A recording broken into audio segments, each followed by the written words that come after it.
Dr. Swansea, thank goodness. I was beginning to be concerned. Worry no more, Nurse Crane, for I bring good news. Oh, Doctor, what a night. We lost 2 more patients. Nurse Scow said she couldn't take it anymore and resigned. Yes, well, I'll make a new rota in the morning. In the meantime, find a good bed for Mr. Hampton. Be sure to pay attention to his needs. Of course, Doctor. Oh, and Dorothy? Yes, Doctor? Dr. Reed here has just returned from the front. He served King and Country and will be joining us here at Pembroke. We're very lucky to have gained a surgeon of his talent, and one so experienced in blood transfusions. That is good news indeed, Doctor. Oh, yes.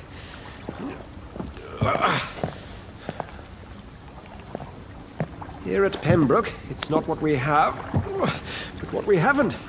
It's only thanks to Nurse Crane and the staff that our ship doesn't sink. If you have any questions, just ask her. Duly noted. Thank you. Your assistance is required, Dr. Swansea, immediately. Welcome aboard, Jonathan. We'll catch up after my rounds. Coming, Nurse Crane. I'm coming.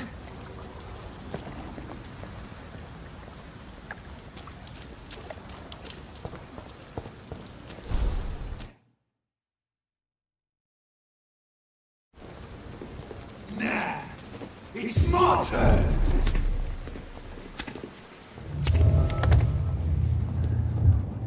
Rotten or pristine, each heart contains the seed of life. Drink at this river, try it all.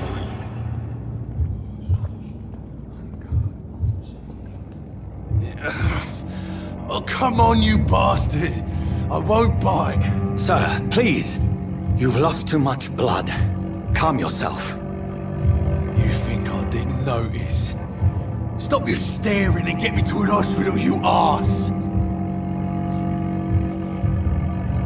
Insulting a good Samaritan. Not exactly the way to get rescued. Alright, sorry. I am in pain here.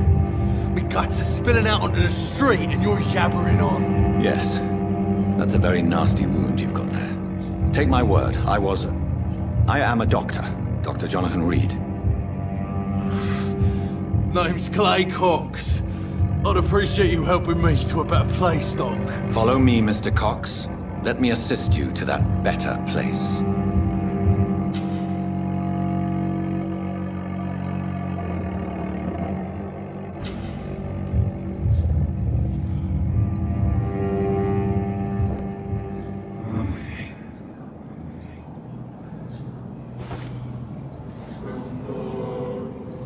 Bring this fading light into the shadows.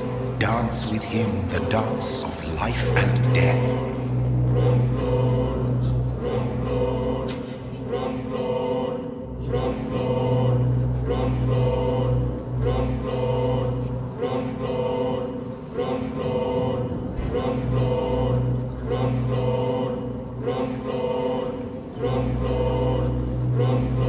No more.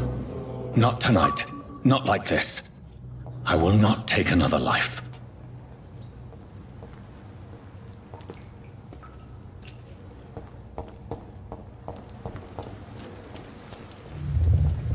It is wise for the huntsman to sometimes let his prey go, but no famished hunter can run for long.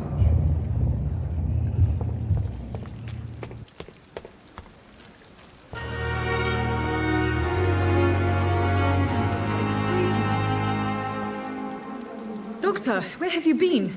I've little time to play hide and seek with new staff members, no matter how illustrious they may be. I found a wounded man by the docks. He answers to the name of Clay Cox. He requires urgent medical attention. Already making the rounds? That's the Pembroke spirit. I'll ask our porter, Milton, to bring him back immediately. Thank you, nurse. What can I do for you? Dr. Swansea insisted we provide you a quiet office.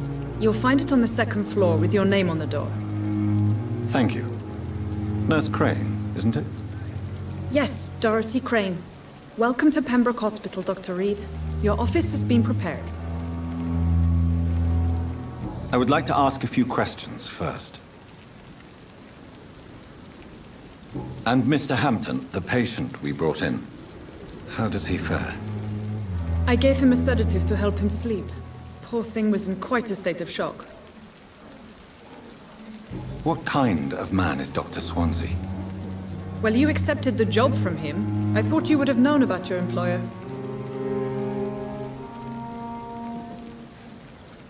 It's right to assume Dr. Swansea knows far more about me than I do about him. You'll get to know him soon enough, and better than me. The administrator has better things to do than mix with us. Apologies, I've only just met him the once. This is sudden. I've only just returned to England.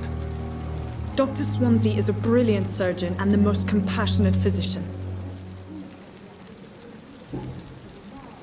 If you could point me in the direction of my room again, nurse. Second floor of the hospital, left after the stairs. It's the last vacant office at the end of the corridor. Thank you, Nurse Crane.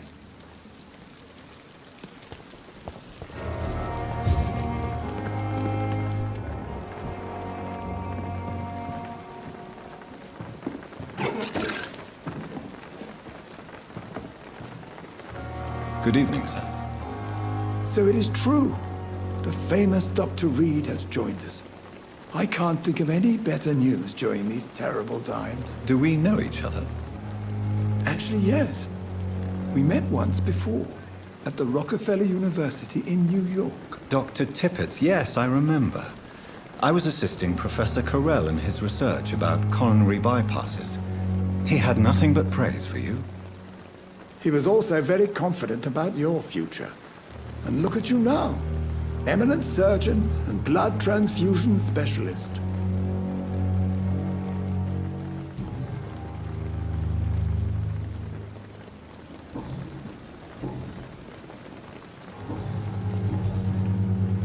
What is the Pembroke Hospital situation? And please, speak freely. This hospital is not exactly the best of London. I'm sure you are used to working in a better environment.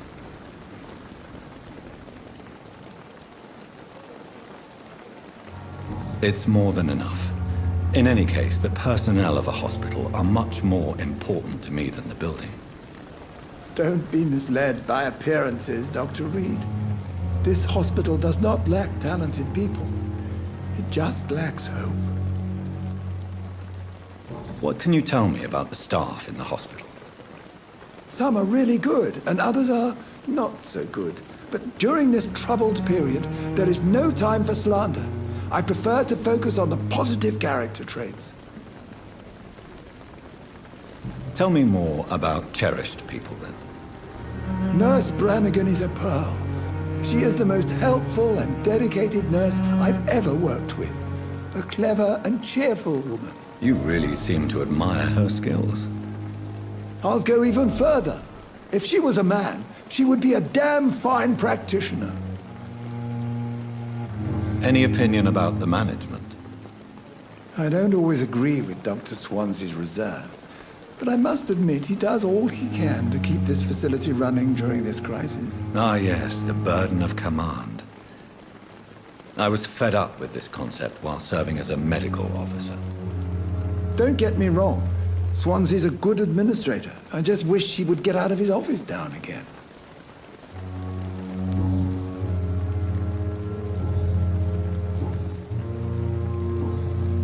Goodbye, Dr. Tippett.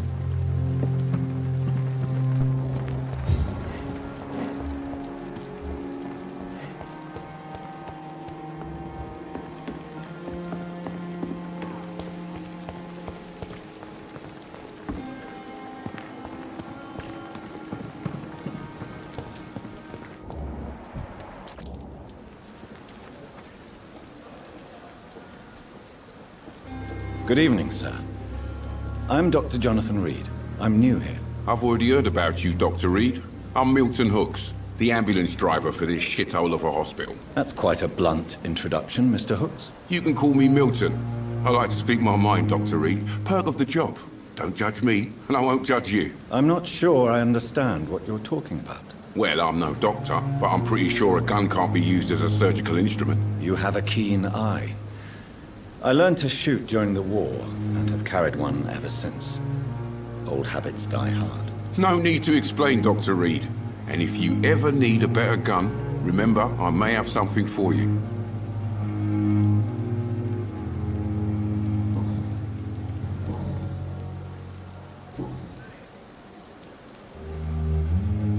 So what do you do exactly in this hospital? Apart from smuggling guns, I mean. I've been an ambulance driver since... too long, I guess. I bring sick people here night and day. It's a dirty job, but I get it done. Most of the time. It sounds like things have been a bit rough recently. What's happened? Yesterday I got attacked by the patient I was bringing here. I escaped through the hospital's garden, but I lost my wallet when I was running. You left an infected patient outside the hospital? That's incredibly dangerous. Go there yourself if you want, but be careful, Doctor. I'd rather not bring your dead body back. Since you're on the front line, how is the sanitary situation in this vicinity? It's a complete disaster. It's even getting dangerous to enter some streets or buildings. Even the locals attack you. How is the situation around here? You want to hear the situation is all right? It's fucking awful. We lack everything, and it's getting worse every day. Are you really smuggling weapons through the hospital? And why not? I've already been attacked by patients, you know. And by gang members willing to steal my money. But you're not defending yourself. You're selling guns to civilians. You keep people alive your own way, Doctor. I offer them another way to protect their health.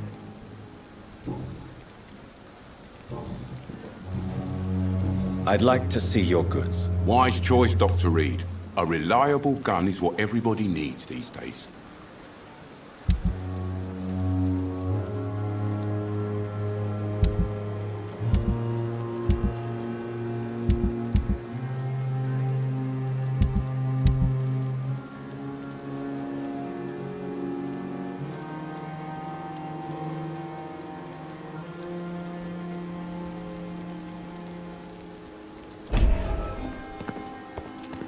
Dr. Swansea is right.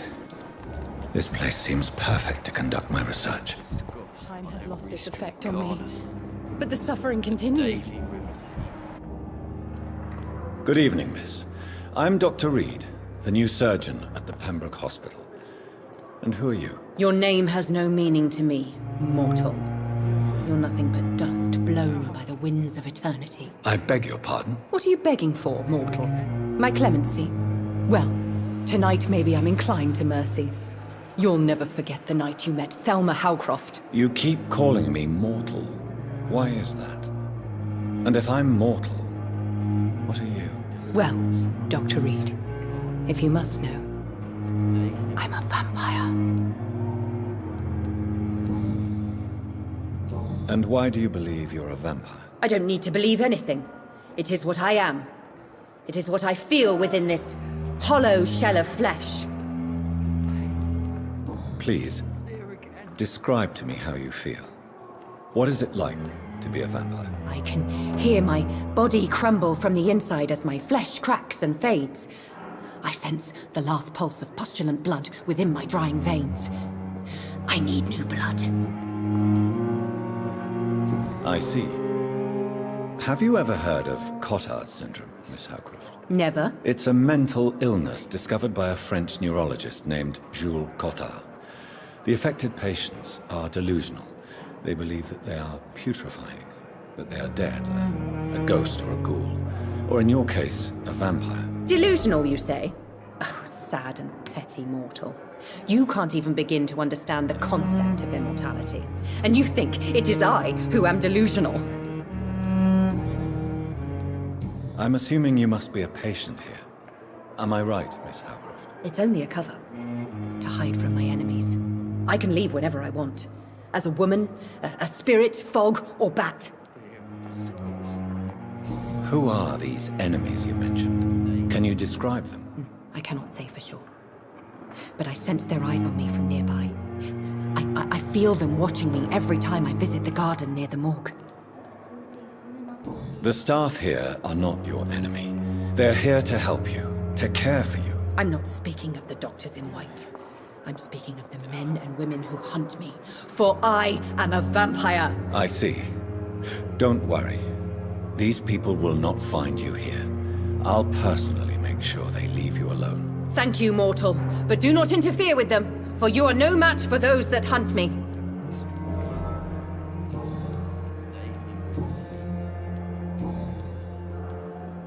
Who are you really, Miss Howcroft?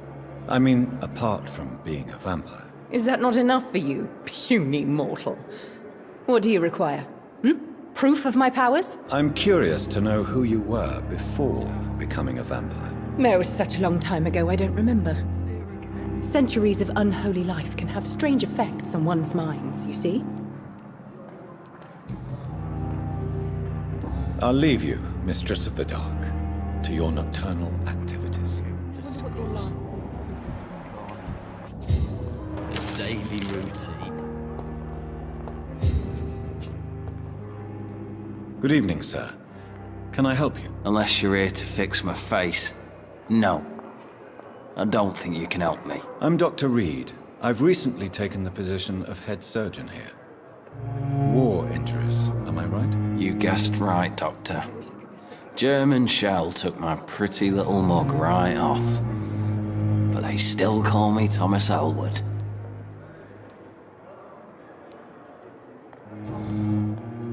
How is your stay with us, Mr. Elwood? Oh, it's bliss. I just escaped death in the trenches to be surrounded again by the moans of the dying. Can I ask you precisely why you're a patient here? It's the pain, sir. The drugs don't work. It just hurts under the scars, if you get my drift. Can I do anything for your pain? Nurses gave me a bunch of pills. No effect. Told you. It's like the flames are under my skin, burning away. Who is treating you? Is someone in particular looking after your case? Nobody since the old and tired doctor spoke to me. Started to think I was forgotten about. Wouldn't blame you. You don't seem worried by that. My face hurts so much more when I smile or cry. I've learned it's easier not to speak. But be assured I'm smiling inside.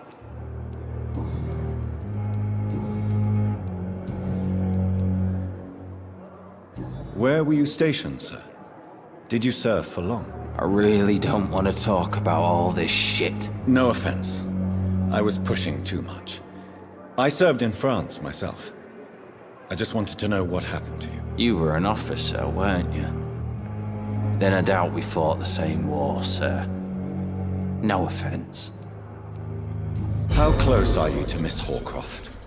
Are you aware that she thinks she is a vampire? To wait for her next nibble is the best reason to stay here. Every time she approaches my bed, she treats me like something tasty. A normal person. Aren't you afraid? She may hurt you if the game goes too far. She's quite harmless, I can assure you. Her head's broken inside is all. While I'm busted on the outside.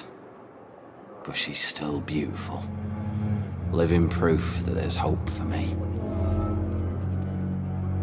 So do you let her bite you? You know that's not sanitary. And why not? She's only supping a few drops of me blood. And the pain, it's real for once. She could decide to bite less willing patients. Then it's another good reason for me to stay here, Doctor. You do realize she's mentally disturbed. It's called the Cotard syndrome. She truly believes she's a vampire. In her madness, she never refers to my scars. And frankly, if I could, I'd join her world. It seems much more fun than the real one.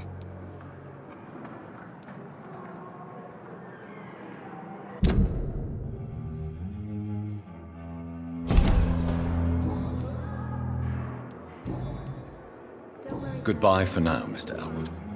Of disgust on every street corner. Time has lost its effect on me. But the suffering continues. Good evening, Mr. Hampton. How do you feel? Dr. Reed, is it? Oh, sir, I must apologize for my behavior. What do you mean? I was not myself in the factory. Fear and exhaustion made me say awful things to you, I'm afraid. You remained perfectly nice and polite. A little delirious, perhaps. But who wouldn't be after enduring an abduction? Thank you, Doctor. That's a relief. Now all I need to do is rest and return to my flock.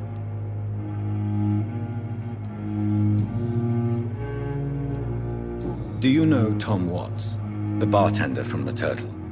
I met him before I found you in the canning factory. Tom? Yes, of course. Always the helping hand, good old Tom. Without men like him, corruption and despair would have wiped out the East End long ago. People are still in despair. How could it be otherwise? The authorities have left us all to rot in this contagious nightmare.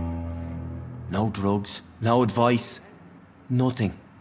It's a damn shame. Who should I avoid in this part of town, then? Any particularly evil figures? Not really. Most men and women are just doing their best.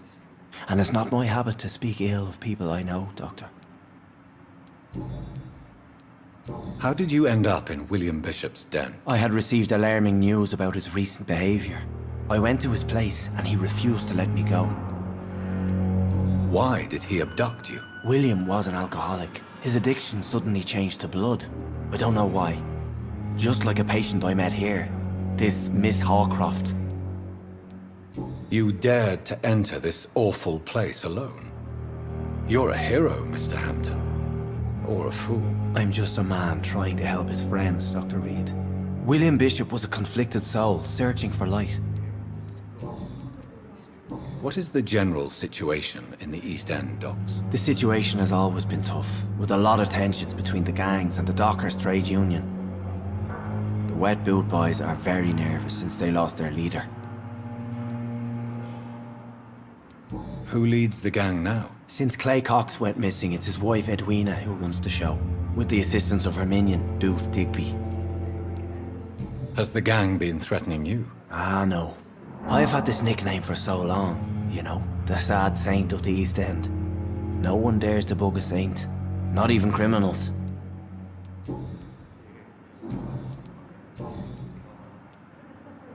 How do you feel, Mr. Hampton? Medically speaking, I mean. I feel exhausted. Beyond exhaustion, actually. William drank so much of my blood in his madness. I feel empty. You're in good hands here. Dr. Swansea is well versed in blood transfusion, and I'm sure he'll take the best care of you. Thank you, sir. I believe all I need is rest. And then I can go back to the people who need me. What do you do for a living, Mr. Hampton? I can't help but notice the cross around your neck. I manage a night asylum for the poor and homeless of the docks. And I try to guide the lost and hesitant on the right path to our Lord. Are you a priest, Mr. Hampton? A deacon, maybe? Not at all, Doctor. I'm just a man of faith willing to preach the good word. Why didn't you use your cross against William Bishop?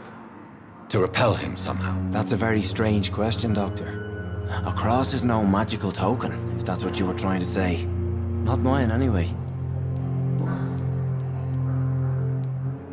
Have you made friends since you arrived? Not really, but I recognize Miss Harriet Jones. I knew her when she lived by the docks. That poor woman had such a miserable life. You never came to see her here at Pembroke? Receiving visits when sick can be an important part of the healing process, you know. We're not just bodies. You're preaching to the converted now, Doctor. To be truly honest, I thought she was dead. She left the docks many months ago. Goodbye, Mr. Hampton. We'll talk again later.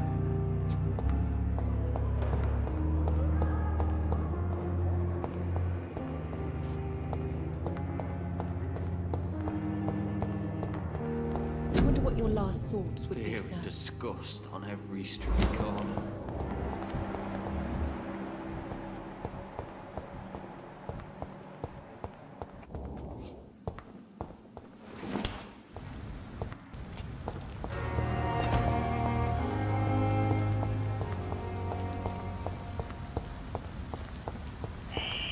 Scowl voices in the garden. I should investigate. If they were to find somebody...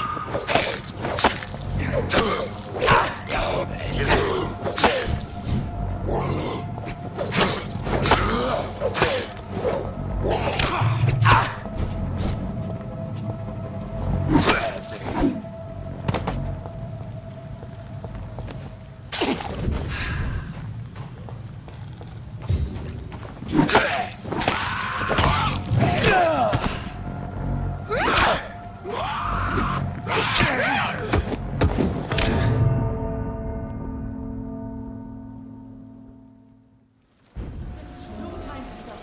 I thought last time I was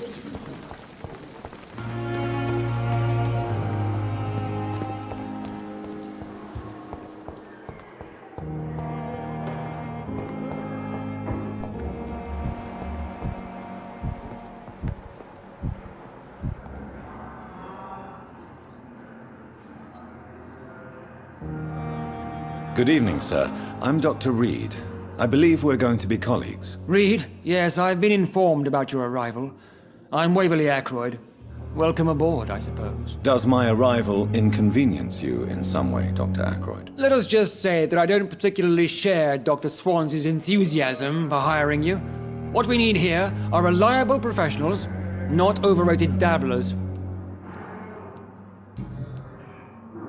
If you have a problem with me, Dr. Ackroyd, please feel free to tell me. Dr. Swansea has imposed your presence on this hospital without asking anyone's advice. The benefit of his position. But I don't agree with it. I know we've never met before, but I believe this hospital could use all the help it can get. You will agree with that, I'm sure. Oh, but I have heard about you, Dr. Reed. Of course, you can't say the same about me, since I have not wasted my time courting the press. There is no need for such animosity between us. Don't you think the epidemic is already enough to deal with? That is one point we could agree on. And that is precisely why I want to be sure that you will be of help to this hospital, instead of a burden. Since your tenure in this hospital is longer than mine, perhaps you can tell me more about this place. Let's just say I'm tired of the carelessness around me. I have always respected the skills of Dr. Swansea, but over time his enthusiasm has become displaced. Carelessness?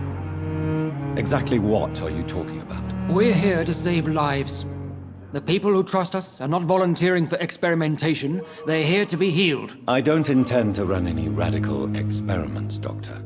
Even if I, as any good practitioner should, express an interest in pushing the boundaries of medical research. Modern medical methods were created through audacity and ego.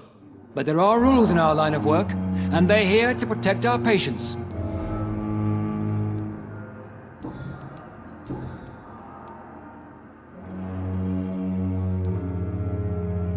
It seems you have bad memories of your military service. I refuse to see this industrial slaughter as scientific progress.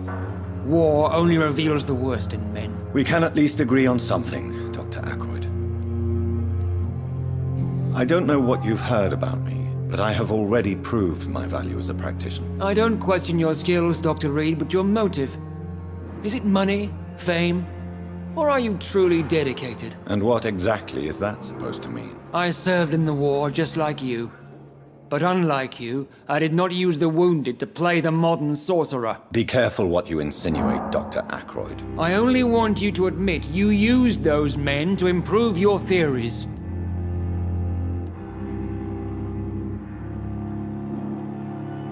This is ridiculous. My blood transfusion technique saved many lives, and you know it. You see? That is exactly what I hate about people like you. You avoid this kind of accusation instead of facing reality.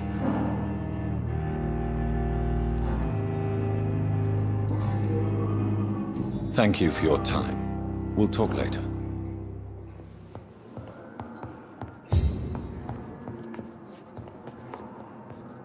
What can I do for you, Doctor? Thank you, Nurse Crane.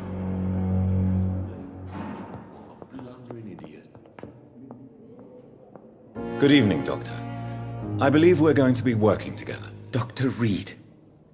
Dr. Swansea informed us of your arrival, but I could not dare to believe we'd have such good fortune. Such an honor, sir. Thank you. And you are? I am Thoreau Strickland, Dr. Thoreau Strickland. I'm a great admirer of your work, Dr. Reed.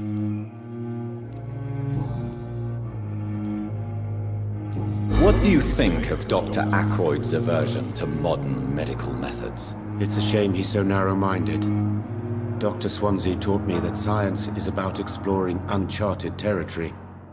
I'm convinced that's true. With the influenza and all that's going on, you should put your differences aside, don't you think?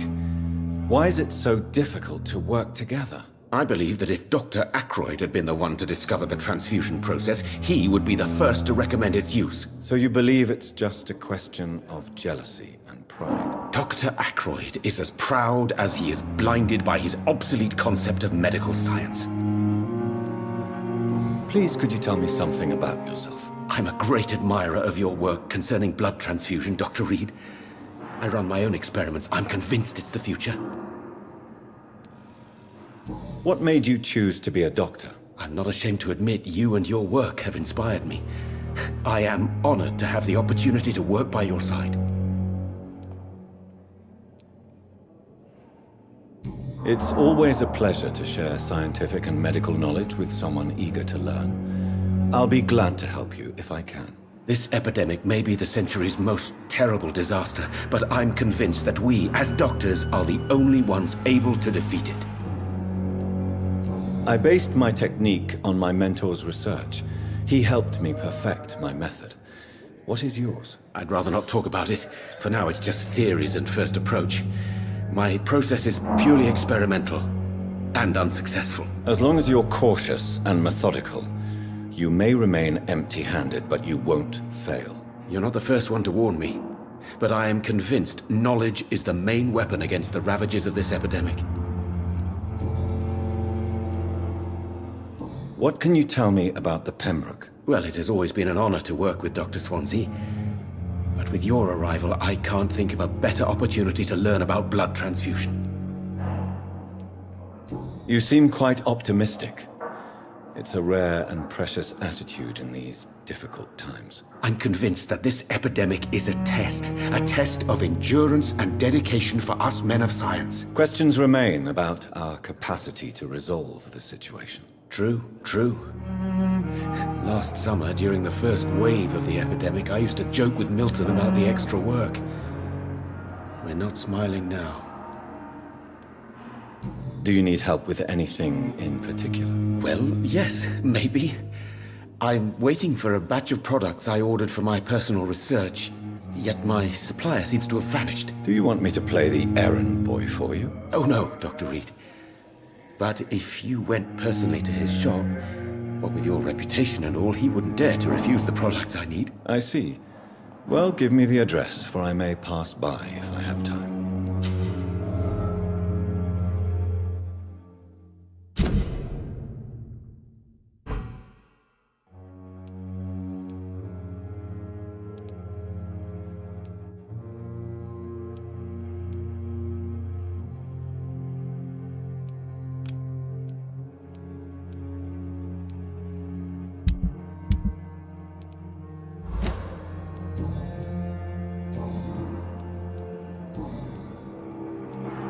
Tell me more about your willingness to experiment with new medical techniques. Harvey Fiddick is a patient suffering from a severe injury that could cripple him if not treated correctly. I'm convinced your blood transfusion technique could help him. What is it you really want? To save him, or to prove your point? Fair question. I want nothing but to save my patient, Dr. Reed. Especially since I know Mr. Fiddick's story. Tell me Mr. Fiddick's story. Our first diagnosis was compromised because Mr. Fiddick lied to us about the real origin of his injury. He first claimed it was an accident. But why would he hide such crucial information from us? Because he is a proud father, ashamed of putting his children at risk because of his own negligence. This personal involvement could also appear to be a lack of impartiality. You must know that a good surgeon must remain neutral. I agree. But that does not excuse Dr. Ackroyd's behavior, a man who did not even take time to converse with his patient. Do you think keeping his distance was a mistake? All I know is that I'm taking care of human beings with desires, hopes, and fears. Not some biological machine comprised of blood, bones, and flesh.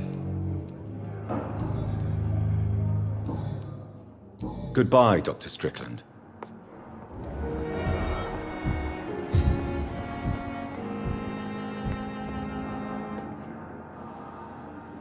Good evening, sir.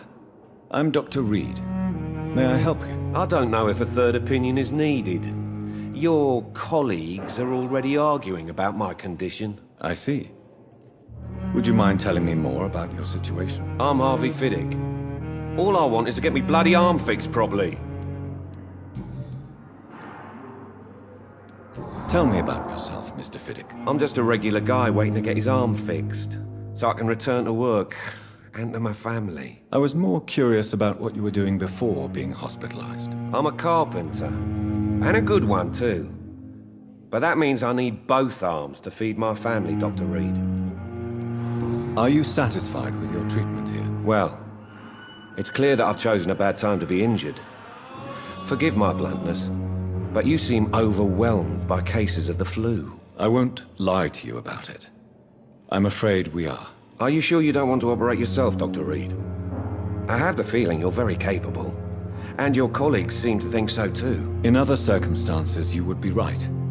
But for now, I don't think I can take on the responsibility. My apologies. Tell me about the doctors who are arguing about your case. Strickland and Aykroyd. They both want the best for me, but there's a lot of pride there. Doctors are no different from carpenters, it seems. What do you mean? I often had professional arguments with rivals on a building site.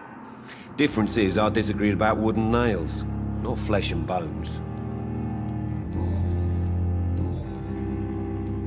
Tell me about your injury, Harvey.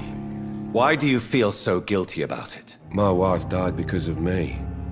And now I may lose everything because I've been careless enough to hurt myself. What an arsehole. How could your job be responsible for your wife's death? I was working a double.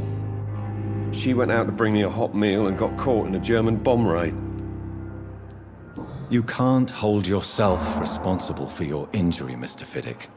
Unless you tried to hurt yourself. Of course I didn't hurt myself. But I can't work until my arm is fixed. My children need to eat, Doctor. Tell me more about the death of your wife, Harvey. 1915. I was in the army. Building workshops for the Royal Flying Corps. Helen was happy I wasn't sent to the front. What happened? The Germans sent Zeppelins to bomb the construction site, but they missed their target. My wife was bringing my dinner when the bombs fell. I'm sorry for your loss. So many died during the bombings. I served in France and witnessed the carnage there. I would like to say that she didn't suffer. Truth is, I have no idea. I just know that I'm all that me kids have. Poor little bleeders. How are your children after losing their mother? They were smaller then. The only good thing about this is my Helen didn't bring them with her that night.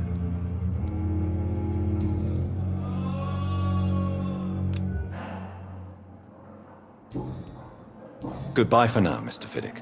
I'll see you later. You always calm the children, Helen. As for me,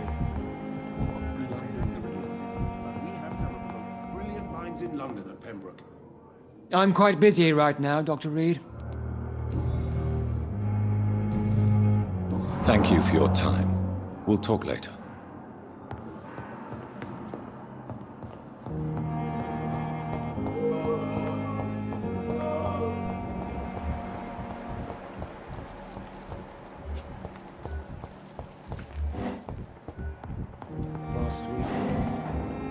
It's locked. Good evening. I'm Dr. Reed. Can I help at all? No. Really? Why are you here then? I don't want to talk. My throat hurts too much. I suppose that this pain is the reason you're here. Is someone taking care of you? Yes. And no. Could you at least tell me your name, sir? Mortimer. Mortimer Goswick. How painful is your throat, Mr. Goswick? So painful I'd rather not talk at all, Doctor.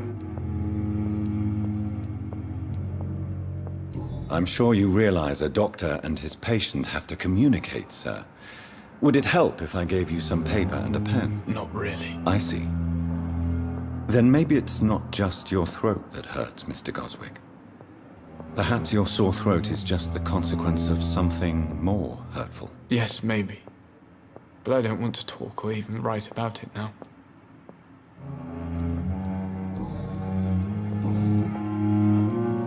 Tell me about yourself, Mr. Goswick. I don't want to talk, Doctor. I have to go now, sir. But don't hesitate to contact me if you need any help. Good evening, Mr. Goswick. How are you? I'm okay. I have to go now, sir. But don't hesitate to contact me if you need any help.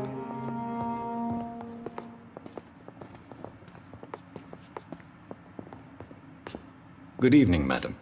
Can I help you? It's my son who needs you, sir. I'm Dr. Jonathan Reed. How can I help your son? I'm Beatrice Goswick, mother of Mortimer Goswick. Could you check on him, please, Dr. Reed? I've heard much of your talents as a physician.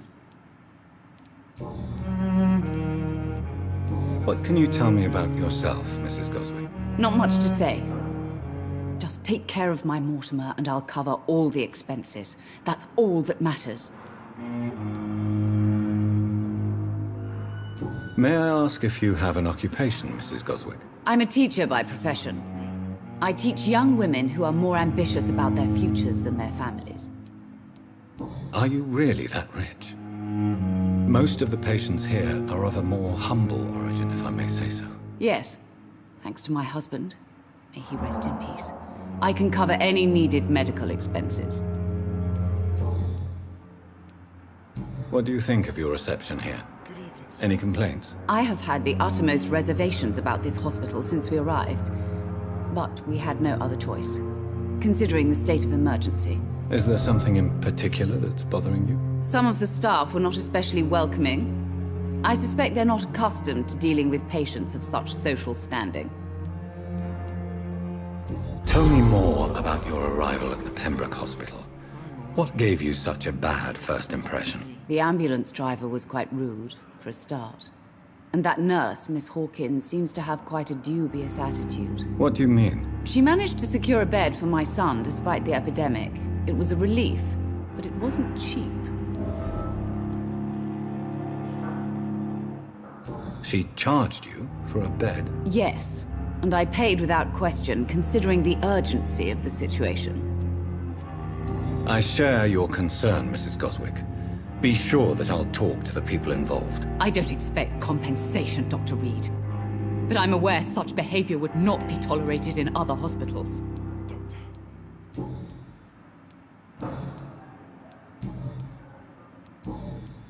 Goodbye, Mrs. Goswick.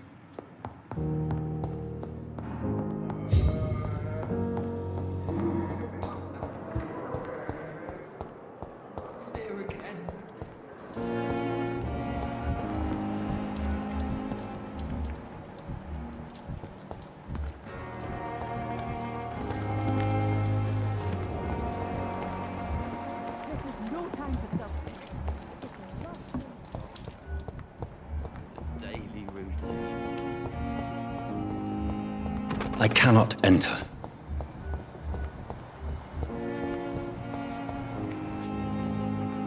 Good evening, nurse. Good evening, Doctor. I don't think we've been introduced yet. My name is Pippa Hawkins. And I'm Dr. Jonathan Reed. Dr. Swansea has recently offered me a position in this hospital. Well, it's a euphemism that your help will be appreciated, Doctor.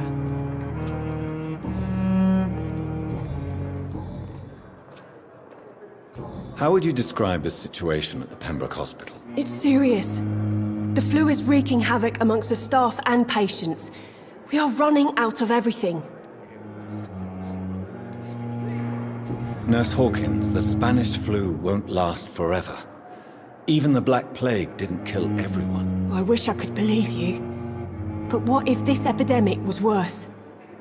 What if in the end, nobody was spared? You must get a hold of yourself, nurse. Sorry, I'm exhausted.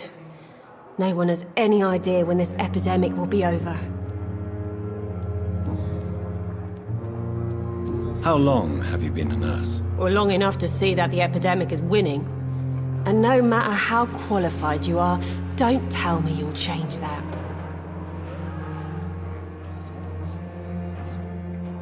You'd be surprised what dedication can achieve, Nurse Hawkins. In medicine, sometimes we're just a test result away from a miracle. Sorry, Doctor. I don't want to sound bitter, but I'm just too tired to give a pep talk like Nurse Brannigan. How is the Pembroke staff coping with the epidemic? Well, not well. Milton, the ambulance driver, is even more grumpy than usual, especially concerning doctors. Why is Milton grumpy on a daily basis? Is it just an act? Milton's not the kind of man who's bothered about a bad reputation, whether he deserved it or not. Why does Milton dislike doctors? I don't know. Just ask him. But be warned, Milton is not the chatty type.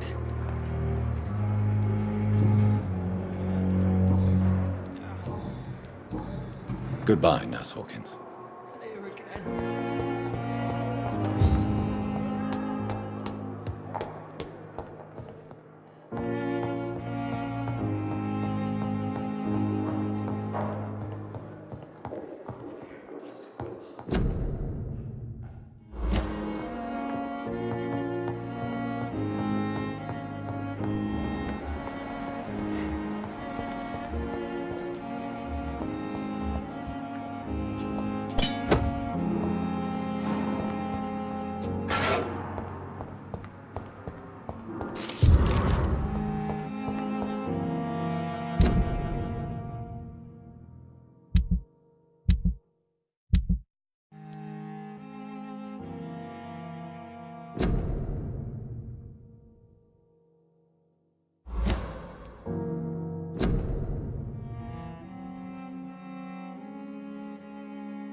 This must be the place. It's definitely away from prying eyes. Relegated to the shadows. A kingdom of my own. At least I won't be sleeping in a coffin. The flower's dying. It needs water.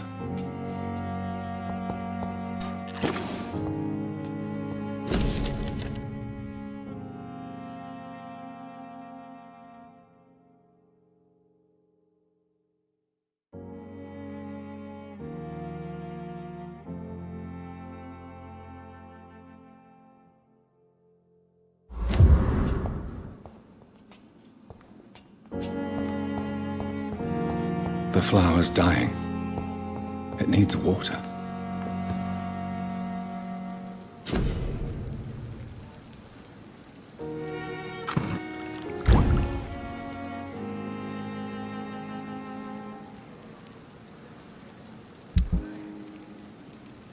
William Bishop's blood is much more unstable than human blood and shows extensive mutation. But this is not what happened to me. I must keep on searching. The sun is about to rise. I can feel it. I'll continue tomorrow night. I have so much time now.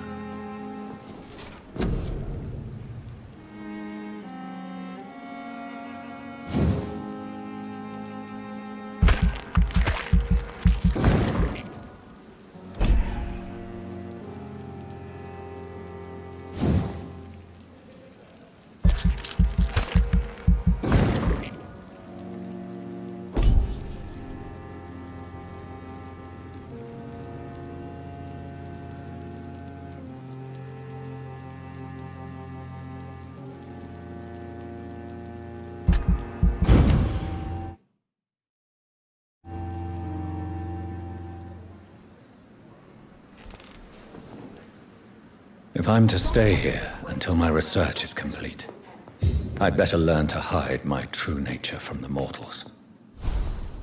But what about my thirst for blood?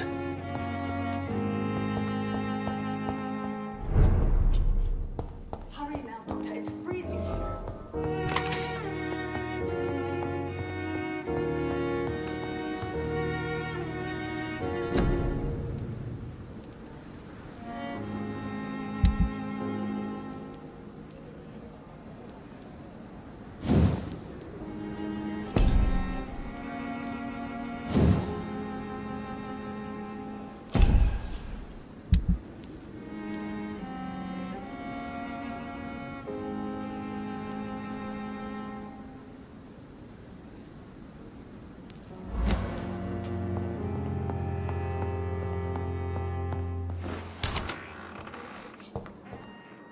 Come on, I don't have all night. Yes, Nurse Crane? How can I help you? I'm so sorry. I know Dr. Swansea wanted you to rest, but we have somewhat of a crisis. A crisis, you say? Our supply of antiseptics is nearly depleted. I was hoping there was another box up here, but...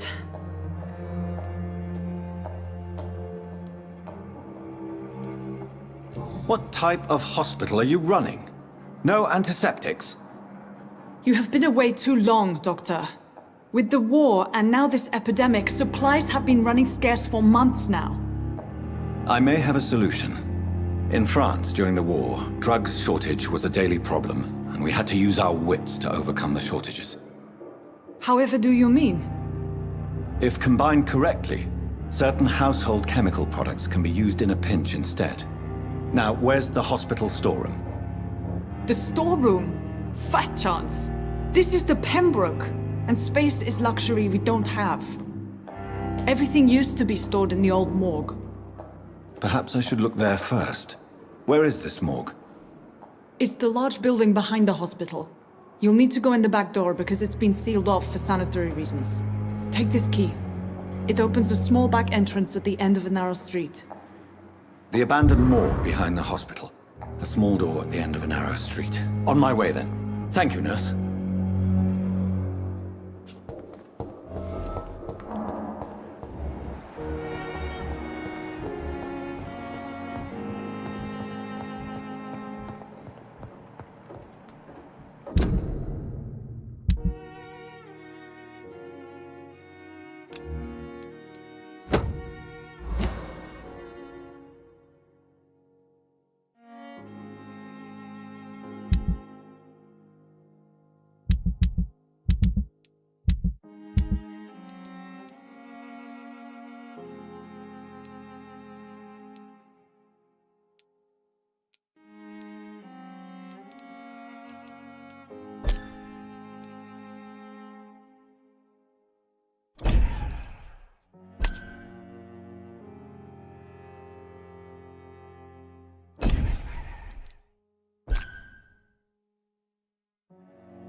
Thelma Howcroft said she was being watched by vampire hunters.